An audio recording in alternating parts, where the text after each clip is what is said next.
Each rod and cone monitors a specific receptive field, and a visual image as you interpret it results from processing information that's provided by the entire receptor population.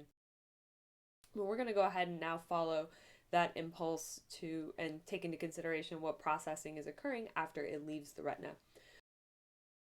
So you can see that this is an inferior view of the brain with part of with a transverse section through part of the midbrain.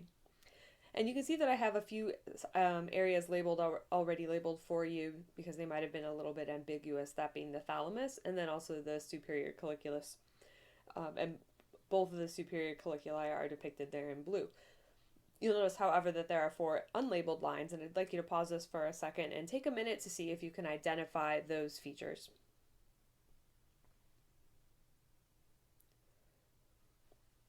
So hopefully up at the top there, coming right off of the back of the eye, you should have identified the optic nerve, which is also cranial nerve number 2. And the optic nerves from the right and the left eye are going to come together, and at that point, some of the fibers that are present in those 2 nerves are going to cross over to the other side of the brain at the optic chiasm. Chiasm literally means crossing. Some are going to head to each side, and then most of those fibers are going to terminate there in the thalamus. As they leave the optic chiasm and head towards the thalamus, the name of that region changes, and that's what we refer to as the optic tract. And ultimately, the neurons that are going to contribute to the visual information that you're actually going to process and interpret as images is going to end up at the primary visual cortex in the occipital lobe. Now, as I mentioned, the right and the left optic nerves are going to converge there at the optic chiasm and cross. And ganglion cells from the medial retinas of both eyes are going to be the ones that cross over to the opposite side of the brain, while the axons from the lateral retinas do not cross. So for example, if we were to take a look at what's going on in the right eye there, you can see that from the lateral side of that, those fibers are going to remain on the left side, while the medial fibers are going to head over to the right side of the brain. And then the opposite is going to happen on the other eye. Once those fibers reach the thalamus, that is where some of the filtering and processing is going to occur. The thalamus essentially is going to act like a switching center and relay information that should be interpreted over to the primary visual cortex and kind of filter out all of the information that isn't needed for you to interpret that information. Now, there are some axons that are going to bypass the thalamus and that are going to head directly to the superior colliculi in the midbrain. And that's going to happen on both sides, and it's going to happen from some of those fibers that have already crossed at the optic chiasm. You may recall that this region of the brain is the one that issues motor commands that control subconscious eye, head, and neck reflex movements in response to visual stimuli. So those fibers don't need to go to the thalamus because we don't want those actually filtered out. Now, I'm not going to hold you responsible for, or these are the pathways I'm going to hold you responsible for, but I do want to acknowledge that there is some visual information that arrives at the thalamus that is relayed to other parts of the brain, not just the primary visual cortex. Some of that is being sent to the hypothalamus for use in circadian rhythm regulations, and others of them are being sent over to the midbrain because that also, in areas besides the superior colliculi, and specifically being sent to areas that control autonomic motor impulses, such as the nervous impulses that control the size of the pupil or the focusing muscles, the muscles that help to focus the lens. But those are tracks and pathways that you're not going to be held responsible for.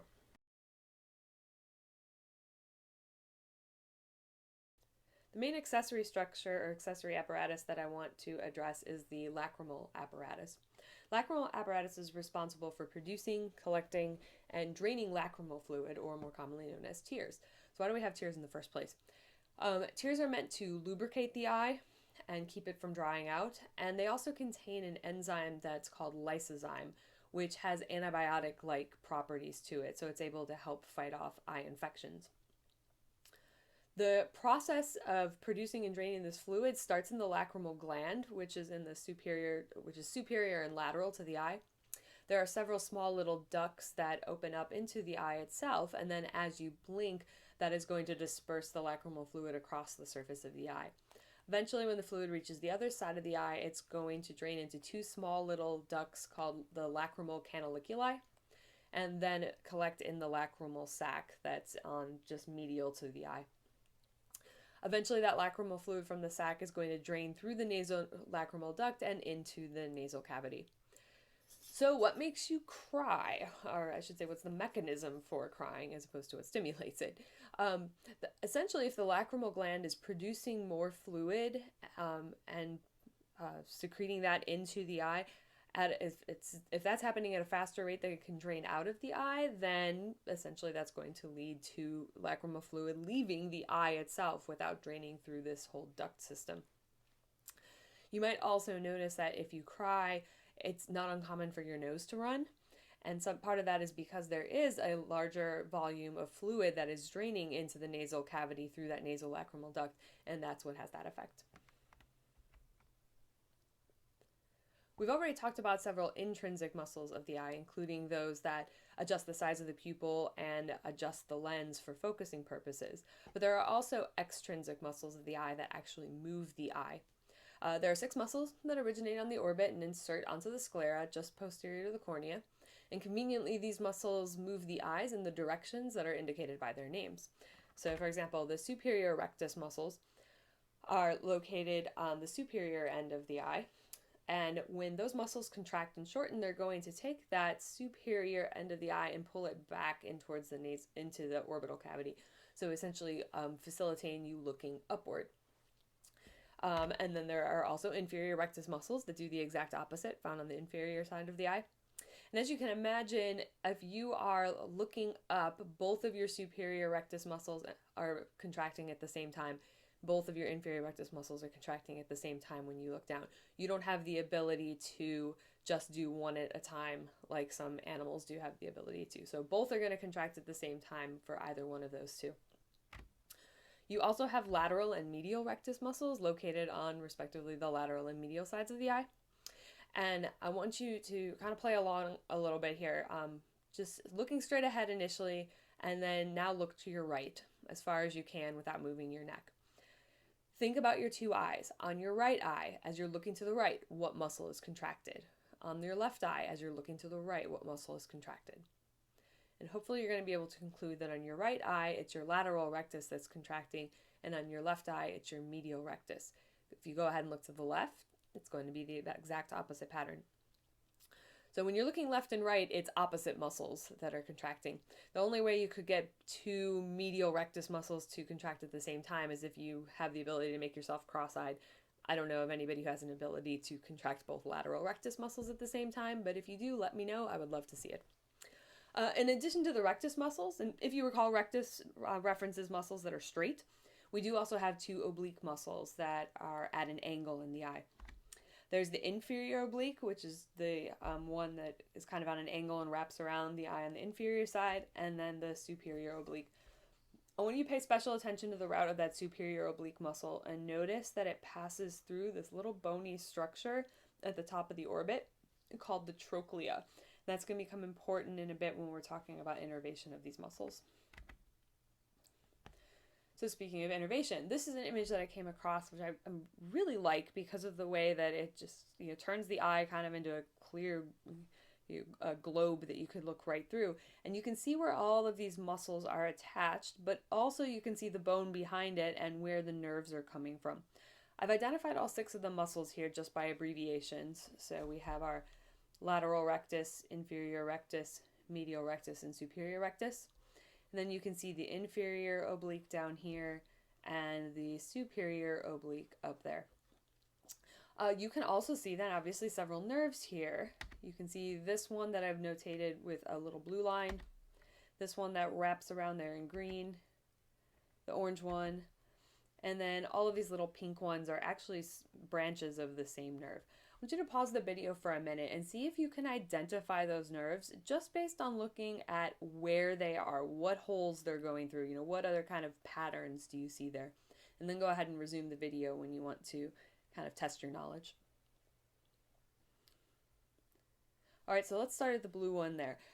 You might notice that that one is different from all the rest of the ones that I've tagged, at least because it's not going to any of the muscles. And it's also not going through a foramen that any of the other nerves are going through. So that should give you a little bit of a clue that this is intended to be the optic nerve, or cranial nerve number 2. So what about the orange one? Orange one is going to the lateral rectus. Recall that if you were considering your right eye and you look to the right, you're looking laterally, you can kind of think about the fact that you are abducting your eye. And so the nerve that innervates the lateral rectus muscle is the abducens nerve, or cranial nerve number 6. It's the only muscle that the abducens nerve innervates, and it is the only muscle that abducts the eye. So nice and easy to remember that one. How about the green one heading up there to the superior oblique muscle? Remember what I said about this little bony structure right there? Do you remember what it's called? It's called the trochlea, and that nerve that innervates only the superior oblique muscle is cranial nerve number 4, which is the trochlear nerve. Again, very convenient. All the rest of them that are going to the superior rectus, medial rectus, inferior rectus, and inferior oblique, all of those are innervated by oculomotor nerve, or cranial nerve number 3. Now, something just keep in mind, we mentioned that this was the optic nerve, and so that's going through that optic foramen. All of this big opening right there, hopefully you should be able to recognize that as the superior orbital fissure. Now, you should also recall that there are 4 cranial nerves that go through there. We have cranial nerve number 3, number 4, number 6, but you notice that we've skipped 5, and that's the one that we have not identified on here yet. So the trigeminal nerve, and specifically the first branch of that, the ophthalmic branch, also goes through the superior orbital fissure. And in this cross section, you can see here 1, 2, 3 sub-branches of the ophthalmic branch that are all part of that same nerve, all part of that trigeminal nerve, and that are heading to some of the different features. So those aren't actually innervating any of the extraocular muscles. Those are innervating structures such as the lacrimal gland, the sclera to get sensory information from the surface of the sclera, and to some of the muscles that, some of the intrinsic eye muscles, for example, that are adjusting pupil diameter.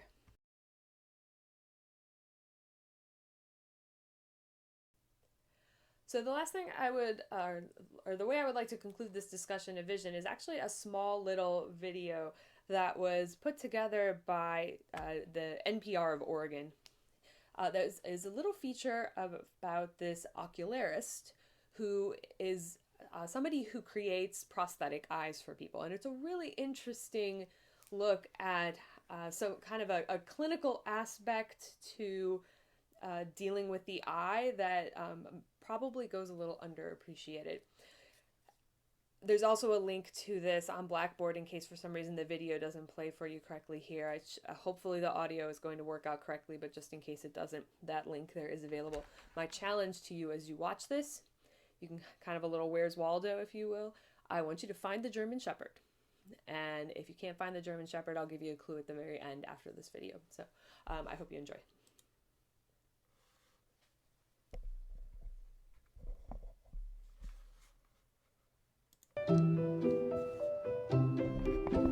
When people come to me, they're experiencing a trauma that has not been addressed. They're missing something. And I have an opportunity to help them to get that something back. I think of myself sometimes as a portrait painter. Only instead of painting someone's portrait, I'm painting their eye. And then when they insert it, it becomes a part of them. I've seen people's entire lives changed by this little piece of plastic. My name is Fred Harwin, and I'm an ocularist. I start with iris, sometimes we call it iris button.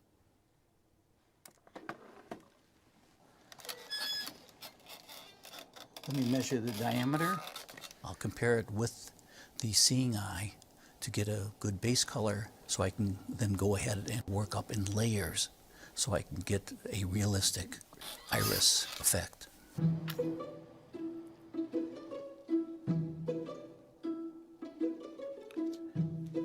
Next, I shape the wax model. Wax is pretty easy to work with, and I can add to it and remove quite easily. Please. Okay. Look down, and then I see how that fits. But this is a hard wax, so it really simulates what the finished prosthesis is going to feel like and look like. Once I'm satisfied with the wax model, then I make that model into acrylic. You put it in this mold that you made from the wax, and then you put it into cure. After it's cured and it's cooled down, I separate the mold, and then I will grind that down and carve it down to get ready for painting.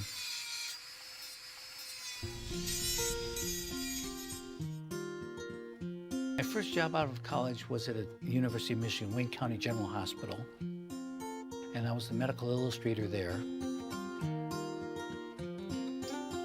What I love about medical illustration is the opportunity to tell a story, to teach in a sequence. One of the things I'm particularly proud of as a medical illustrator is having the opportunity to work in developing a 2-volume atlas on cardiac surgery. So I attended every surgery that was in the book, some of them several times.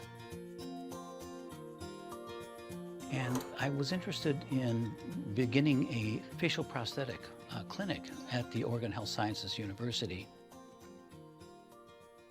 And then it happened to get down to eyes. Found out I really, really enjoy the process of making them. I spend approximately 8 hours with a person over 4 appointments. And I think that is also part of the healing process. And they see me working and caring about them because I do the work in front of them. The fact that I'm in no rush, I want to make this the best that I can. The challenge is how close, how real can I make this eye look? I could look at this as a business.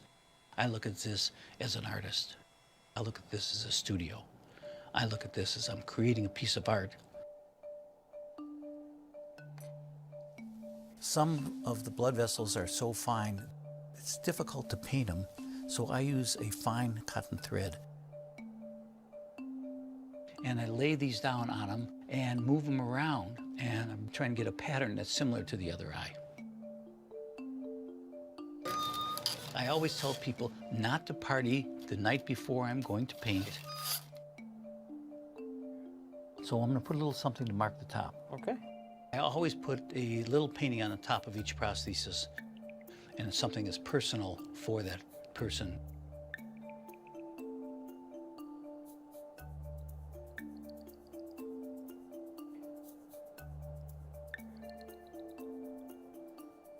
Recently, I decided, I like to try painting. Oil paints are limitless. It's an amazing medium. And I don't plan anything. I just start going. I love trees. So I'm doing a combination of blood vessels and trees. And I'm really enjoying this. This is freedom to express myself.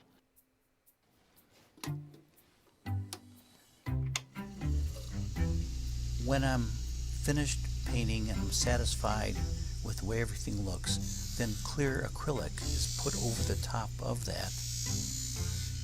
Grind, pumice, and polish the prosthesis. And then the prosthesis is ready to insert and then to put in place. Look down, please.